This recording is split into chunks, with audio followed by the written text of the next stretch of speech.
আমি শ্রী গোপালচন্দ্র দাস আলোচনা করব ব্যক্তির জন্মছকে বৃহস্পতি ও রবি গ্রহ যোগের কী প্রভাব। জ্যোতিষশাস্ত্রে কোনো ব্যক্তির জন্মছকে কোনো একটি ঘরে রবি ও বৃহস্পতি মিলনকে বা একসঙ্গে অবস্থান করলে তাকে গুরু সৌর বা গুরু আদিত্য যোগ বলা হয়। এটি একটি শুভ যোগ এবং একে রাজ সিংহাসন যোগও বলে। বৃহস্পতি আমাদের জ্ঞানের কারক গ্রহ, যেমন ধন সম্পত্তি, পরিবার, বিদ্যা, জ্ঞান, আয়, লাভ সম্পর্কিত বিষয় সকল বৃহস্পতির মধ্যে থাকে।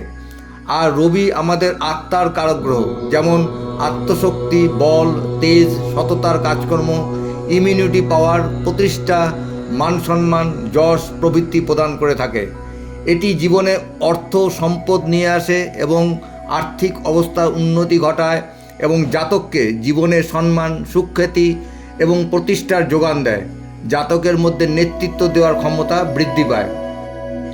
এই যোগ লগ্ন, চতুর্থ, সপ্তম বা দশম ভাবে থাকলে তখন এটি সবচেয়ে শক্তিশালী হয়।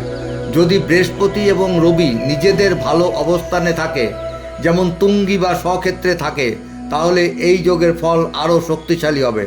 সামগ্রিকভাবে এটি জাতক জাতিকাদের জীবনে সুখ ও সমৃদ্ধি বয়ে আনে। দেখে নিন আপনাদের জন্মছকে এই যোগ বিদ্যমান কিনা। তবে এর প্রভাব রাশি ও ঘর অনুযায়ী ও ব্যক্তির জন্মছক, গ্রহের অবস্থান ও প্রভাবের উপর নির্ভর করে থাকবে। এই বিষয়ে শিক্ষিত ও অভিজ্ঞ জ্যোতিষের পরামর্শ গ্রহণ করুন। আজ এই পর্যন্ত। নমস্কার।